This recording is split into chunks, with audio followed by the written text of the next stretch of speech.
മഞ്ഞക്കാലുകൾക്കൊരു ചരമഗീതം. പിണറായി വിജയൻ കൊട്ടിഘോഷിച്ചുകൊണ്ട് നടന്ന അതിബൃഹത്തായ പദ്ധതിയായിരുന്നു silver line. Kasaragod നിന്നും തിരുവനന്തപുരത്ത് വരെ അതിബൃഹത്തായ റെയിൽ ഗതാഗത സംവിധാനം. കേരയിൽ എന്ന പേരിൽ പിണറായിയുടെയും ഇടതുപക്ഷത്തിന്റെയും സ്വപ്ന പദ്ധതി. ആ പദ്ധതി ഇപ്പോൾ വി.ഡി. സതീശൻ മുഖ്യമന്ത്രിയായുള്ള ഗവൺമെന്റ് റദ്ദു ചെയ്തിരിക്കുന്നു. ഇടതിന്റെ മഞ്ഞക്കാലുകൾ പിഴുതെറിയാൻ തുടങ്ങിയിരിക്കുന്നു ഇപ്പോൾ.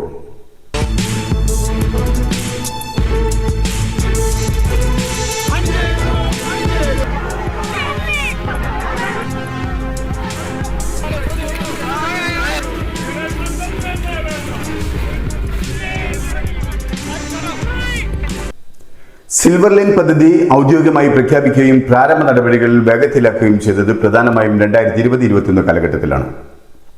അന്നു മുതലേ പ്രതിപക്ഷം ശക്തമായ വിയോജിപ്പ് പ്രകടിപ്പിച്ച ഗവൺമെന്റ് പദ്ധതിയായിരുന്നു 65,000 കോടി മുതൽ മുടക്കുള്ള കേരയിൽ പദ്ധതി. പ്രതിപക്ഷത്തിന് മാത്രമായിരുന്നില്ല വിയോജിപ്പ്. കേരളത്തിലെ ബഹുഭൂരിപക്ഷം ജനങ്ങളും നിർദ്ദിഷ്ട റെയിൽ കടന്നു പോകുന്ന പ്രദേശത്തെ ജനങ്ങളും ഭൂവുടമകളും എതിരായിരുന്നു. എന്നിട്ടും ഏകദേശം 10-15 കോടി രൂപയോളമാണ് ശക്തമായ വിയോജിപ്പുള്ള ഈ പദ്ധതിക്ക് വേണ്ടി ഇടതുപക്ഷ ഗവൺമെന്റ് ഇതുവരെ ചെലവാക്കിയത്.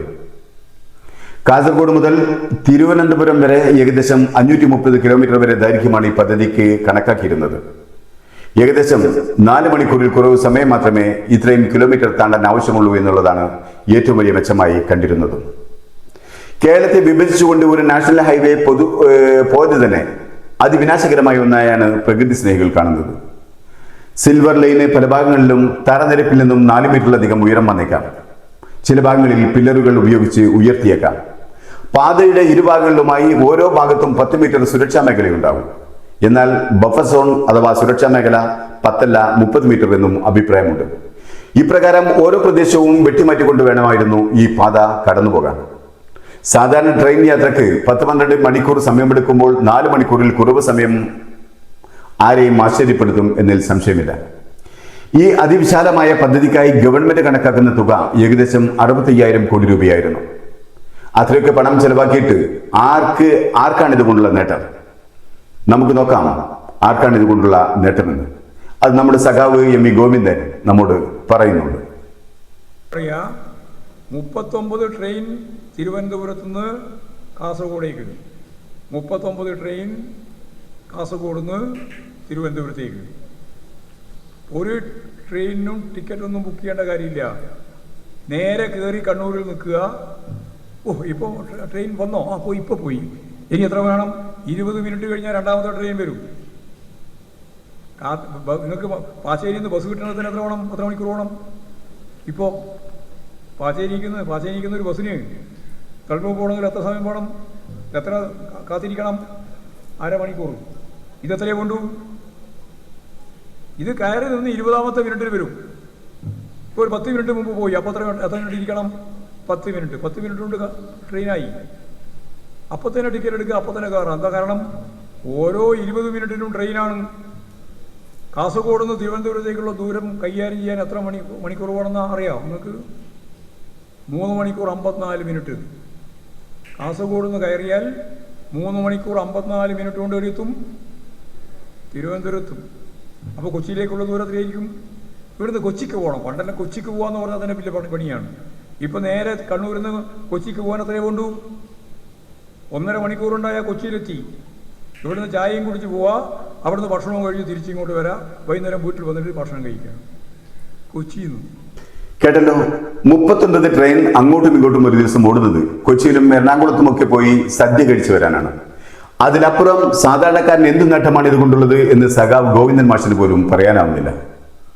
അതായത് അപ്പവുമായിട്ട് ഒരു കുടുംബശ്രീ യൂണിറ്റിൻ്റെ 2 അമ്മമാർ ആ അപ്പവുമായിട്ട് പുറപ്പെടുന്നു രാവിലെ പുറപ്പെട്ടിട്ട് എവിടെയാണോ എത്തേണ്ടത് ഒരു 2 മണിക്കൂർ 2.5 മണിക്കൂർ കൊണ്ട് എത്തിയില്ലേ, അവിടെ എത്തി അപ്പവും വിറ്റ് തിരിച്ച് നേരെ വരികയാണ്. രാവിലെ ബ്രേക്ക്ഫാസ്റ്റ് കഴിച്ചിട്ട് പോകുന്നു. തിരിച്ചു വന്നതിന് ശേഷം അവർക്ക് ഉച്ചഭക്ഷണം. 65,000 കോടി ചെലവ് വരുന്ന ഒരു പദ്ധതിക്ക് ഒരു പാർട്ടി സെക്രട്ടറി നൽകുന്ന ന്യായീകരണം എത്ര അപഹാസ്യവും എത്ര വിചിത്രവുമാണെന്ന് നോക്കൂ. കാസർഗോഡ് നിന്ന് 2 കുടുംബശ്രീ അംഗങ്ങൾ കൊച്ചിയിലേക്കോ തിരുവനന്തപുരത്തേക്കോ അപ്പം വിൽക്കാൻ പോകുന്നു. അവർ എത്ര രൂപയുടെ അപ്പം കുറഞ്ഞ സമയം കൊണ്ട് വിൽക്കും? ഏറിയാൽ 1000-ഓ 1500. ഒരു സദ്യ കഴിക്കാൻ പോകുന്നവന് സദ്യക്ക് ചിലവാകുക എത്ര രൂപയാണ്? കൂടിയാൽ 200-250 രൂപ. എന്നാൽ ഈ രണ്ട് കാര്യങ്ങൾക്ക് വേണ്ടി പോവാൻ അവർ എത്ര രൂപ ചെലവാക്കണം? കാസർഗോഡ് നിന്നാണെങ്കിൽ ഒരാൾക്ക് മാത്രം 1300-നും 1500-നും ഒക്കെ മുകളിൽ പണം ചെലവാക്കേണ്ടി വരും. അപ്പോൾ 2 കുടുംബശ്രീ അമ്മമാർ വിൽക്കുന്നതിനേക്കാൾ കൂടുതൽ പണം യാത്രാ ചെലവിനായി മാറ്റിവെക്കണമെന്ന് സാരം. അപ്പോൾ ഈ പദ്ധതി ആർക്കു വേണ്ടിയായിരുന്നു? ഇവിടുത്തെ സാധാരണ മനുഷ്യർക്ക് വേണ്ടിയായിരുന്നു? അല്ല. പാടത്ത് പണിയെടുക്കുന്ന, പറമ്പിൽ കൂലിവേല ചെയ്യുന്ന, ചുമടെടുക്കുന്ന കേരളത്തിലെ സാധാരണക്കാരന് ഇതൊരിക്കലും അഫോർഡബിൾ അല്ല. മറിച്ച് സമൂഹത്തിലെ ഉന്നതർക്ക്, വ്യവസായികൾക്ക്, സമ്പന്ന വർഗങ്ങൾക്ക്, രാഷ്ട്രീയ പ്രഭുക്കൾക്ക്, അതല്ലാതെ ഇത്രയും വലിയ ടിക്കറ്റ് എടുത്ത് ആർക്കാണ് യാത്ര ചെയ്യാനാവുക? ഈവൻ വിദ്യാർത്ഥികൾക്ക് പോലും ഇതുകൊണ്ട് ഒരു പ്രയോജനവും ഉണ്ടാവില്ല. അത്തരത്തിലുള്ള ഒരു പദ്ധതിക്ക് വേണ്ടിയായിരുന്നു സാധാരണ മനുഷ്യരുടെ കിടപ്പാടം പോലും പൊളിച്ചു കളഞ്ഞ് ആളുകളുടെ ജീവിക്കാനുള്ള സ്വാതന്ത്ര്യത്തെ നിഷേധിച്ചുകൊണ്ട് ഒരു പ്രദേശത്തെ 2 ലോകങ്ങളാക്കി മാറ്റുന്ന ഈ പദ്ധതിയുമായി പാവപ്പെട്ടവരുടെ ഗവൺമെന്റ് മുന്നിട്ടിറങ്ങിയത്. ഒരു രാജ്യം പുരോഗതി പ്രാപിക്കുന്നത് ആകാശത്തിനും ഭൂമിക്കുമിടയിലൂടെ അതിവേഗം സഞ്ചരിക്കാനുള്ള പാതയുണ്ടാക്കുമ്പോഴല്ല. ഈ സൗകര്യങ്ങൾ ഒരു വിഭാഗത്തെ മാത്രമേ തൃപ്തിപ്പെടുത്തൂ. ഒരു രാജ്യം പുരോഗതി പ്രാപിക്കുന്നത് കുബേരന് കിട്ടുന്ന സൗകര്യങ്ങൾ കുചേലനും കൂടി ഗവൺമെന്റ് വിഭാവനം ചെയ്യുമ്പോഴാണ്. അതായത് ചേരികൾ ഇല്ലാതെയാകുമ്പോൾ, എല്ലാവർക്കും ഉയർന്ന വിദ്യാഭ്യാസം ലഭിക്കുമ്പോൾ, ഉള്ളവന് നൽകുന്ന ചികിത്സാ സൗകര്യം ഇല്ലാത്തവന് കൂടി ഗവൺമെന്റ് എത്തിച്ചു നൽകുമ്പോൾ, വിശപ്പടക്കാൻ ഒരാളുടെ മുന്നിൽ കൈനീട്ടേണ്ട അവസ്ഥ ഇല്ലാതെയാകുമ്പോൾ, ഇതെല്ലാം ഉണ്ടായി കഴിയുമ്പോൾ മാത്രമേ അതിനപ്പുറമുള്ള സൗകര്യങ്ങളിലേക്ക് ഗവൺമെന്റ് ചിന്തിക്കേണ്ടതുള്ളൂ, എത്തി നോക്കേണ്ടതുള്ളൂ. ഇന്ന് നമുക്ക് ഏറ്റവും പ്രധാനം 65,000 കോടി മുതൽ മുടക്കുള്ള അതിവേഗ പാതകളല്ല, മറിച്ച് അതിവേഗം വളരേണ്ട വൈദ്യശാസ്ത്ര രംഗമാണ്, നൂതനമായ ചികിത്സാ സംവിധാനങ്ങളാണ്. സമ്പന്നരും അധികാരത്തിന്റെ ഉത്തുമതയിൽ ഇരിക്കുന്നവരും മെച്ചപ്പെട്ട ചികിത്സകൾക്ക് വേണ്ടി വിദേശത്തേക്കോ മെട്രോപൊളിറ്റൻ സിറ്റികളിലേക്കോ പറക്കുമ്പോൾ സാധാരണ മനുഷ്യർ മേത്തരം ചികിത്സ കിട്ടാതെ എരിഞ്ഞൊടുങ്ങാൻ പാടില്ല. പുതിയ പുതിയ അസുഖങ്ങളും അവയുടെ ചികിത്സാ ചെലവുകളും താങ്ങാനാവാതെ ഗവൺമെന്റ് ആതുരാലയങ്ങളുടെ തിണ്ണയിൽ കിടന്ന് സ്വയം ആവലാതിപ്പെട്ട് ഒരുത്തനും ഇല്ലാതെയാവരുത്.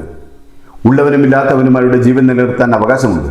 അത് അനുവദിച്ച് നൽകേണ്ടത് ഗവൺമെന്റുകളാണ്. എന്നിട്ട് മതി 65,000 കോടിയുടെ വലിയ പദ്ധതികൾ വരുമ്പോഴാണ് വലിയ തോതിൽ വെട്ടിപ്പും തട്ടിപ്പും സാധ്യമാവുക എന്നത് എല്ലാവർക്കും അറിയാം. ഇനിയെങ്കിലും അതിനൊരു അറുതി വേണം. അതിന്റെ തുടക്കമാവട്ടെ വി ഡി സതീശന്റെ ഈ പ്രഖ്യാപനം. ജനങ്ങൾക്ക് വേണ്ടിയുള്ള ജനങ്ങളുടെ മുഖ്യമന്ത്രിയാവാൻ കഴിയട്ടെ അദ്ദേഹത്തിന്.